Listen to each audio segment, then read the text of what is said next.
All right, now let's discuss this further. We're now joined via Zoom by Eastern Cape's Education MEC, Fundile Gade. Mr. Gade, thank you so much for your time this afternoon. Of course, we know that this problem is not new in the Eastern Cape, but the fact that it's now led to the death of a grade 8 learner is very concerning. Talk to us about this very latest case. What happened and how serious are you treating it as a department?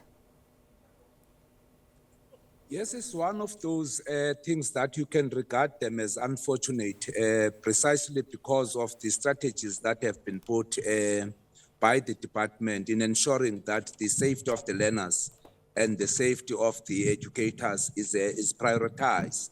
We were a bit shocked when we learned that this is one of those areas that have got tribal fights, which escalates into institutions of learning. But however, it became a worrying factor that emotion can erupt even in a school environment, which then threatens the examinations, the trial examinations that ought to be underway in the recent days that we are preparing for. So we are busy working on that, and we are at school as we speak.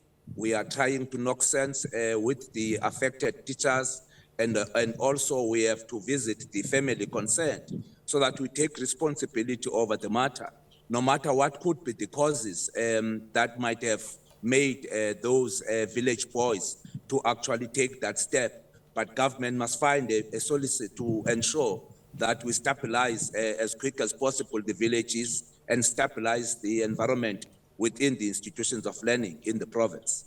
Now, I would imagine, MEC, one of the biggest things that you probably are working on, as you say, is to find out what really transpired, what led, to the fighting and the death of a young learner. We know that several other people are, injured. But, in 2021, rampant faction fighting among learners at Insika Youth to local municipality threatened the closure of schools. It was a big deal early in 2021, in February, around that time. What have you as a department, found out about that particular incident? Because one of the things that you said you were going to do is get to the bottom of what is leading to these faction fightings, what actually transpires to them to get out of hand. What has the department done since that last incident? Ever since we actually learned out of that, we then participated in the program that has been spearheaded by the Department of Safety and Liaison. You'll remember the concept of the community safety program, so that we can deal fundamentally with the actual causes that erupts out of the communities themselves. Because our attitude was that it is going to be difficult for schools to be safe in unsafe communities. So we needed an integrated approach between all the government departments that could contribute in ensuring that the environment is a bit safer, moving from the community concept to school safety as our own responsibility in education. We have identified schools that have got vandalism, schools that have got faction fights, and schools that are predominantly have gangsters, for example, in the northern areas in Port Elizabeth.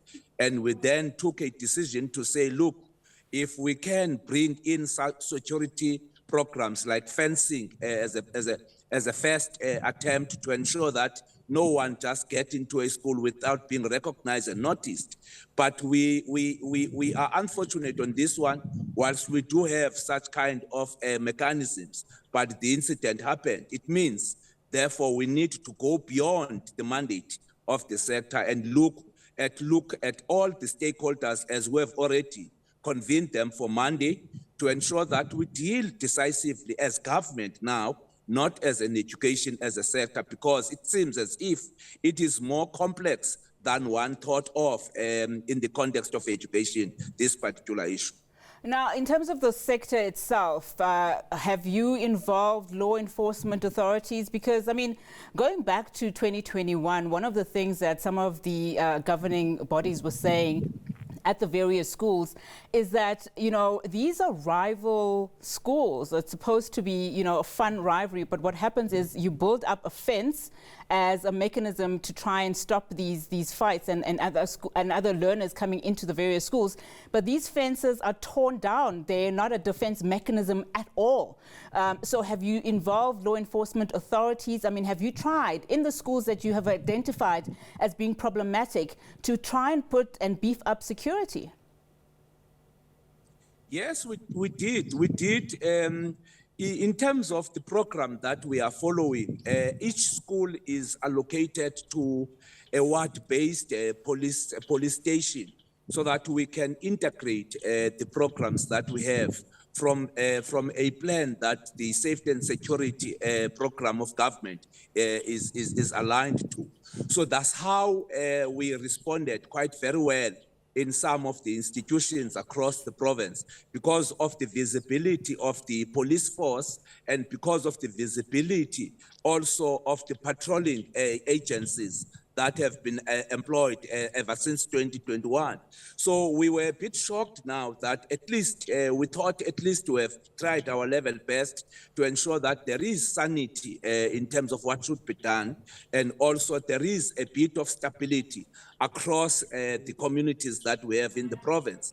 But it seems as if we have not looked at the blind spot, in particular in Sikayetu, because this has happened even in June this year, and we dealt with it at that time. It is happening now for the third time, to be precise, within this particular community. It's not the first time it is happening now, within a period of 6 months.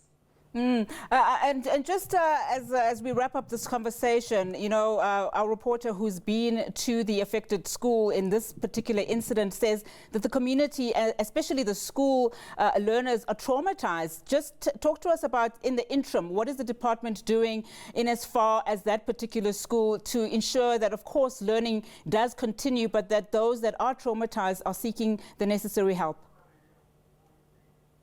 Yes, as I'm speaking, I'm at school as I'm speaking now.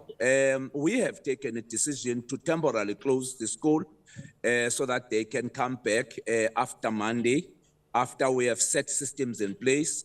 We are conducting psychosocial services for the educators now, and also the affected parties. But precisely because of the violent behavior that we have observed, we opted not to allow them to come to school in the main up until Monday. When they come back, they are going to start that program of psychosocial services, as we have already started with other officials, both that have been affected also, so that we can be able to meet the standard required. Psychosocial services have already descended from the head office to the district itself.